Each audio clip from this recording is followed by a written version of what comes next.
Good morning, student. In previous video lecture, we have studied fourth colligative property of solution, that is osmotic pressure, and it is denoted by symbol pi. What is osmotic pressure? It is a hydrostatic pressure which stops osmosis. जे pressure osmosis stop करतं, that pressure is called as a osmotic pressure. Then we also study the relation between molar mass of solute from osmotic pressure. So from osmotic pressure, the molar mass M2 can be given as, M2 means molar mass of a solute. So this can be derived by using osmotic pressure, and that is W2RT divided by pi into P. So this is equation for molar mass of a solute from osmotic pressure. So in this equation, M2 it is a molar mass of solute, W2 mass of solute, that is given mass, R is a gas constant, T is temperature, pi is osmotic pressure, and P is the volume of solution in liter.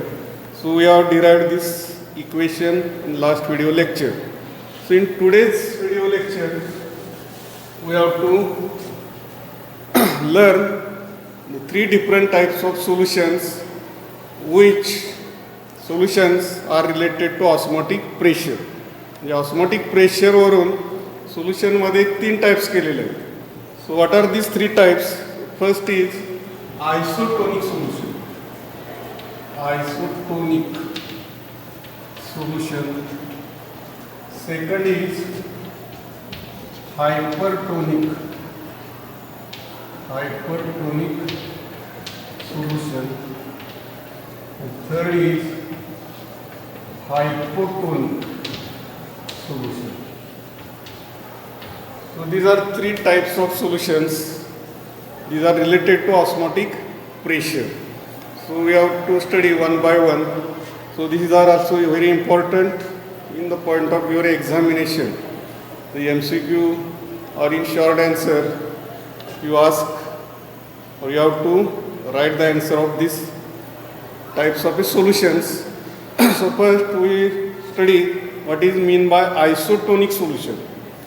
So we know iso. So this word we already known in chemistry, that is isomers, isomerism, isotopes. So from these words, iso, meaning of iso, it is same. Same, iso means same. So in case of isotonic solution, what is meaning of isotonic solution? Two or more solutions, they have same osmotic pressure. If we consider two solutions, then the concentration of first solution, if it is 0.1 molar, if we take here urea, and second solution having concentration same, that is 0.1 molar solution of a glucose. So these solutions having same concentration, urea 0.1 molar, glucose also 0.1 molar, means here C1 equal to C2. Concentration of both solutions are same.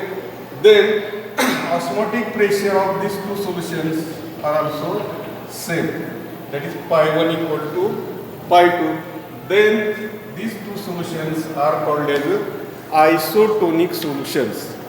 Definition बघा, to किंवा दोनपेक्षा जास्त बी असू शकते. If we take one more example, 0.1 molar sucrose.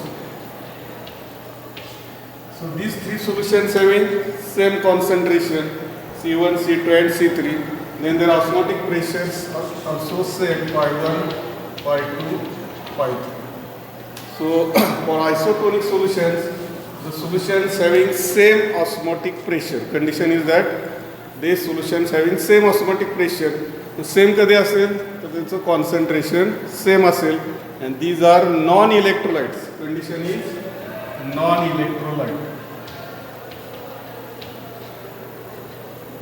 Non-electrolytes, आपल्याला माहिती आहे, non-electrolytes, they does not ionizes or they does not produce any ions. So these salts are called as non-electrolyte salts. And from this salt, we prepare the solutions of same concentration. Then their osmotic pressures are also same. Then these solutions are called as isotonic solutions. So this is about isotonic solution. Simple definition: two or more solutions having same osmotic pressure. Same osmotic pressure. Then these solutions are called as an isotonic solution. Then what is hypertonic solution? Hyper. You know the word hyper. Hyper means higher. Hypertension आपण होत. Blood pressure वाढलं की hypertension येतं. तसं इथं hyper सोल्युशनच्या बाबतीत काय असणार आहे? The solution which having more osmotic pressure than other solution. म्हणजे दोन सोल्युशन आपण जर कन्सिडर केली तर त्यापैकी एकाचं ऑस्मोटिक प्रेशर जास्त असेल आणि दुसऱ्याचं जर कमी असेल तर ज्या सोल्युशनचं जास्त ऑस्मोटिक प्रेशर असेल that solution is called as a hypertonic solution. लक्षात येते का बाबा? The two solutions they having different osmotic pressure, one having higher, second having lower. Then higher osmotic pressure solution, it is called as a hypertonic solution. So in this case you consider this example, C1 equal to concentration. आता इथं सुद्धा concentration different असणार.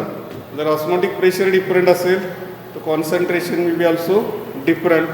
So you take here first solution having concentration 0.1 molar urea, same solution. Second solution is also same, but its concentration is not 5 molar glucose. आता इथं बघा दोन solution आपण सेमच घेतले, युरिया ग्लुकोज. पण युरियाचं कॉन्सन्ट्रेशन किती आहे? 0.1 मोलर आहे आणि ग्लुकोजचं आहे 0.05, म्हणजे याच्या हाफ कॉन्सन्ट्रेशन. म्हणजे इथं काय झालं? C1 is not equal to C2 किंवा C1 हा C2 पेक्षा जास्त आहे. C1 is greater than C2. C1 not equal to C2 असेल तर काय असणार आहे? Phi1 not equal to Phi2. म्हणजे इथं Phi1 म्हणजे osmotic pressure of first solution that is urea, it is greater than osmotic pressure of a glucose. Then urea solution it is a hypertonic solution. Hypertonic solution लक्षात येते का? Example बघा, the more concentrated solution having higher osmotic pressure, more concentrated solution having higher osmotic pressure, higher osmotic pressure. That solution it is called as a hypertonic solution. More concentrated. म्हणजे आपण दोन different solutions घेतलेत, concentration different असणार. एकाचं जास्त एकाचं कमी. म्हणजे ज्याचं मोर असेल त्याचं ऑस्मोटिक प्रेशर सुद्धा काय असणार आहे? मोर. म्हणजे इथं काय म्हटलं? More concentrated solution having higher osmotic pressure it is called as a hypertonic solution. We have taken here examples of 0.1 molar urea and 0.05 molar glucose. So in this two solutions 0.1 molar urea it is a hypertonic to 0.05 molar glucose solution. So this is about hypertonic. Then what is hypotonic? तर hyper म्हणजे higher, त्याच्याबरोबर opposite शब्द कुठला आहे? हायपो. हायपो म्हणजे लेस. हायपरचं meaning काय? Higher किंवा हाय, आणि हायपोचं लेस. लेस काय असणार आहे? इथं ऑस्मोटिक प्रेशर कमी असणार आहे त्या सोल्युशनचं. कशामुळं? त्याचं कॉन्सन्ट्रेशन हे लेस असणार आहे. म्हणजे ज्या सोल्युशनमध्ये ज्याचं we take two solutions having different concentrations, so their osmotic pressures are also different, in which lower concentrated solutions having lower osmotic pressure, and that solution is called as a hypotonic solution to other solution. Consider an example. You take C1 concentration of, आता इथं युरियाचं concentration आपण change करू. हेच example बघा, त्या दोन्हीमध्ये change करूया. वरती C1 0.05 मोलर ग्लुकोज आणि C2 0.1 मोलर युरिया. आता याच्यामध्ये ग्लुकोजचं कॉन्सन्ट्रेशन हे काय? कमी आहे किंवा लोअर आहे. आणि युरियाचं कॉन्सन्ट्रेशन जास्त आहे. म्हणजे इथं काय झालं, C1 पुन्हा नॉट इक्वल टू C2, त्यामुळे pi1 is also not equal to pi2. आणि इथं C1 हा काय लेस आहे ॲज कम्पेअर टू C2.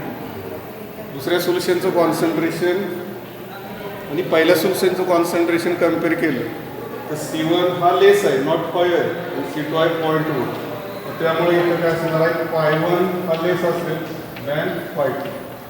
इथं ऑस्मोटिक प्रेशर हे लो असतं. That solution is called as a hypotonic solution. So these are the 3 different types of solutions depending upon their osmotic pressure. म्हणजे osmotic pressure 2 solution जर आपण compare केलं तर त्यावरून आपण सोल्युशनचे 3 टाईप्स इथं एक्सप्लेन करू शकतो. पुन्हा एकदा बघा, पहिलं जे सोल्युशन आहे ते आयसोटोनिक आहे. आयसो म्हणजे same. The two solutions or 2 or more solutions having same osmotic pressure, that is they having same concentration, 0.1 molar, 0.1 molar, C1 equal to C2, pi1 equal to pi2, same osmotic pressure, same concentration, then these are isotonic. And what is hypertonic? Hyper means higher, you are just. We have consider example here, C1 concentration of urea is 0.1 molar आहे, आणि दुसरं जे ग्लुकोजचं concentration किती घेतलं आहे, not 5 molar, ज्याचे half घेतलेलं आहे किंवा लेस आहे. तर याच्यामध्ये C1 आणि C2 इक्वल टू नाही किंवा सेम नाही, त्यामुळे pi1 आणि pi2 सुद्धा सेम नाही. इथं काय झालं, C1 हे कॉन्सन्ट्रेशन C2 पेक्षा जास्त आहे, त्यामुळे pi1 is also greater than pi2. इथं काय झालं आहे, more concentrated solution having higher osmotic pressure, then that solution is called as a hypertonic solution. And third type is a hypotonic. Here meaning of hypo is less. इथं पुन्हा आपण 30 example घेतले. फक्त C1 ला 0.05 मोलर ग्लुकोज घेतलेलं आहे आणि C2 ला 0.1 मोलर युरिया घेतले. आता इथं C1 पुन्हा नॉट इक्वल टू C2 आहे, म्हणजेच pi1 not equal to pi2. पण इथं काय झालं, पहिलं जे सोल्युशन आहे त्याचं कॉन्सन्ट्रेशन लेस आहे. C1 is less than C2, त्यामुळे पहिल्या सोल्युशनचं ऑस्मोटिक प्रेशर हे लेस असणार आहे as compare to second solution. Therefore pi1 it is less than pi2. So this is about types of solutions depending upon osmotic pressure. Then we study some numericals on these topics.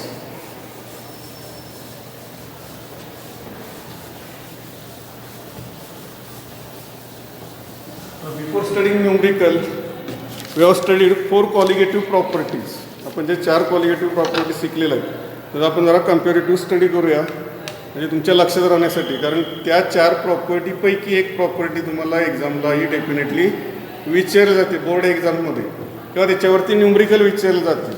मग तुम्हाला त्याचे जे फॉर्म्युले जर माहीत असतील तर तुम्ही numerical किंवा डेरिव्हेशनसुद्धा डिराईव्ह करू शकता.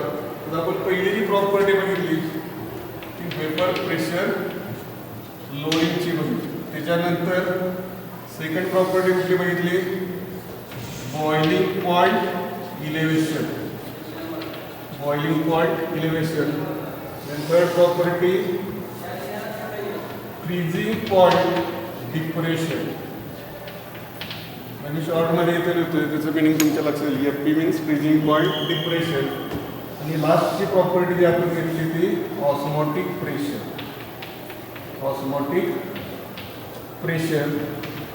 तर या 4 प्रॉपर्टी जर आपण कम्पॅरिझन केलं तर याचे फॉर्म्युले जर बघितले तर पहिल्यांदा आपण लोअरिंग इन वेपर प्रेशर याचा फॉर्म्युला काय आणि डिफरन्स आहे वेपर प्रेशरमधला सोल्युशन आणि solvent. Depression in lowering in vapour pressure it is denoted by delta P. The delta P is the difference between vapor pressure of pure solvent and vapor pressure of a solvent in solution. तर सॉल्वंटसाठी आपण P1 symbol वापरतो आणि वरती 0 किंवा not असेल तर it is a pure solvent. Minus काय येणार P1 that is vapour pressure of A solvent in solution.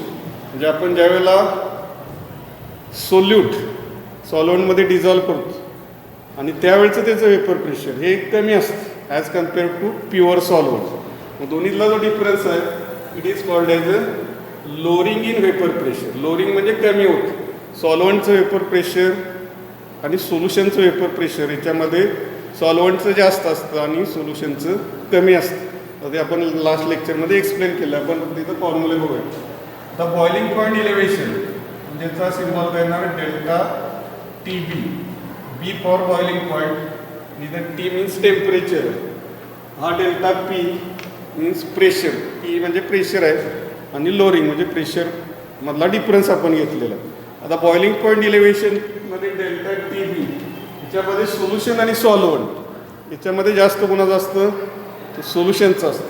म्हणून इथं फॉर्म्युला काय delta T B equal to T B minus T zero B. T zero indicates the pure solvent. लक्षात ठेवा जिथं झिरोवरती असेल that is a pure solvent. Zero नसेल तर ते सॉल्वंट इन सोल्युशन म्हणजे सोल्युशनमधली ती व्हॅल्यू असते. हा डेल्टा टी बीचा फॉर्म्युला आपण डिराईव्ह केला. त्यानंतर फ्रीजिंग पॉईंटसाठी आपण एफ सिम्बॉल घेतो डेल्टा टी एफ. तर डेल्टा टी एफ याच्यामध्ये फ्रीजिंग पॉईंट हा सॉल्वंटचा जास्त असतो आणि सोल्युशनचा कमी असतो. म्हणजे सॉल्वंटसाठी आपण टी एफ झिरो हा सिम्बॉल वापरतो आणि सोल्युशनसाठी T F. Freezing point of solvent it is always greater than freezing point of a solution. ज्यावेळेला आपण सोल्यूट सॉल्वंटमध्ये ॲड करतो त्यावेळेला त्याचा फ्रीजिंग पॉईंट हा कमी येतो. म्हणजे वॉटरचा समजा 0 डिग्री फ्रीजिंग पॉईंट आहे, त्याच्यामध्ये आपण सोल्यूट ॲड केलं की तो मायनसमध्ये येतो म्हणजे काय होतं कमी होतं. तर हे एक रिलेशन आपण फ्रीजिंग पॉईंट डिप्रेशनमध्ये ही 3 रिलेशन आपल्याला माहिती आहे. त्यानंतर रिलेशन बिटवीन आता इथं पहिला पार्ट आहे त्यामध्ये अजून एक आपण डेरिव्हेशन घेतलं relative lowering of vapour pressure. हे लोअरिंग ऑफ वेपर प्रेशर आहे आणि रिलेटिव्ह जर शब्द आला तर त्यासाठी P10 minus P1 upon P10 म्हणजे डिवाइड बाय P10 तुम्ही केलं की ती व्हॅल्यू झाली relative lowering of vapour pressure आणि याची व्हॅल्यू किती असते मोल फ्रॅक्शन एवढी असते. मोल फ्रॅक्शन ऑफ ए सोल्यूट. हे एक इक्वेशन आपण डिराईव्ह केलेलं आहे. त्यानंतर molar mass of solute and delta P याच्यामधलं आपण एक रिलेशन डिराईव्ह केलेलं आहे relative lowering of a paper pressure किंवा delta P upon P10. P10 minus P1 म्हणजेच काय डेल्टा पी आहे. डेल्टा पी अपॉन हे P10 लोअरिंग. तर आपण यामध्ये एक रिलेशन डिराईव्ह केलं. ते रिलेशन काय आहे P10 minus P1 divide by P10. Relative lowering of a paper pressure. Relative lowering of paper pressure हे शॉर्टमध्ये इथे लिहितो. आणि molar mass of a solute यामधलं जे रिलेशन आहे ते काय आहे W2 अपॉन M2.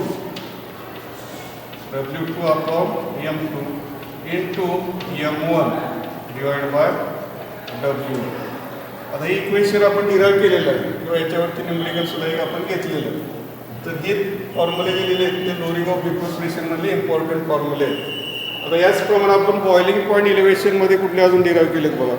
तर याच्यामध्ये delta T B elevation in boiling point आणि मोलॅलिटीमधलं आपण रिलेशन डिराईव्ह केलं delta A B into M. एक इक्वेशन डिराईव्ह केलेलं आहे.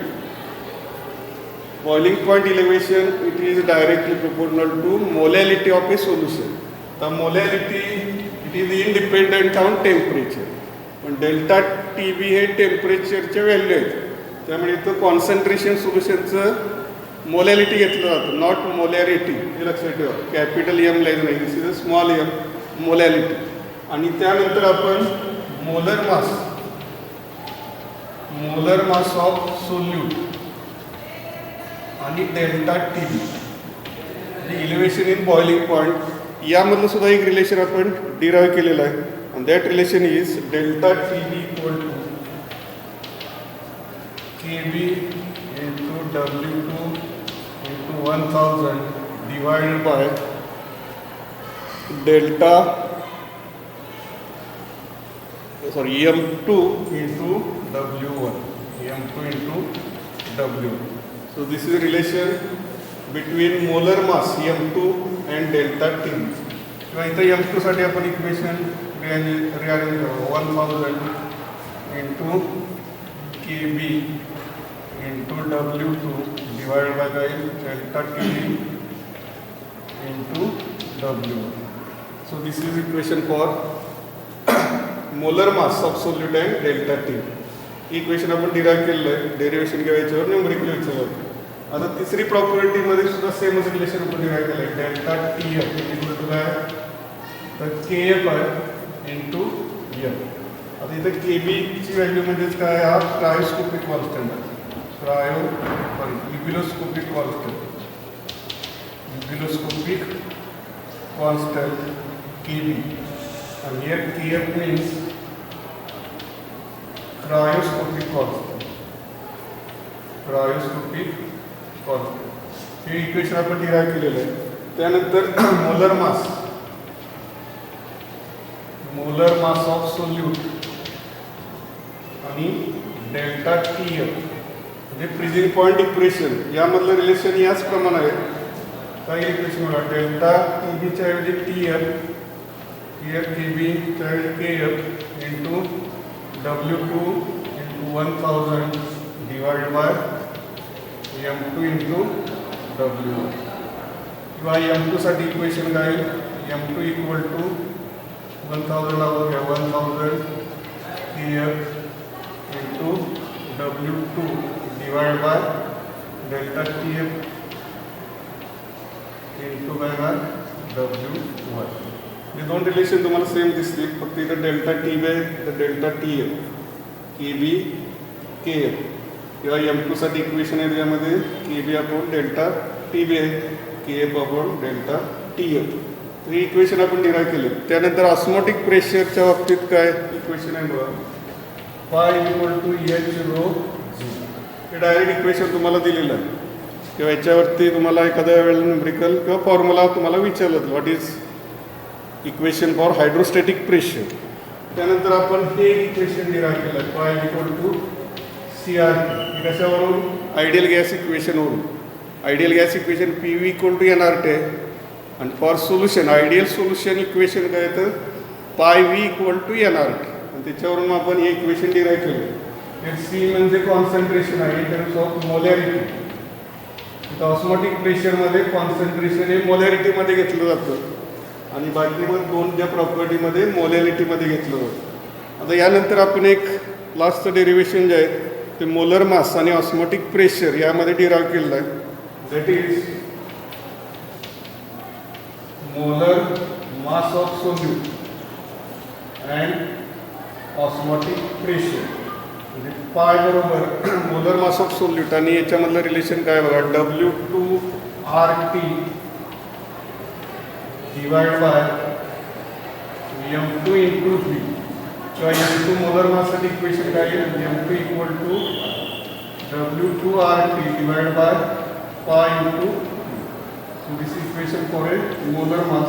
आता या इक्वेशनमध्ये M2 means molar mass of solute, W2 is a mass of solute that is given mass, R is a gas constant which value किती असते 0.082 litre atmosphere पर kelvin पर मोल किंवा लिटरच्या ऐवजी DM³ युनिट वापरलं तरी चालतं.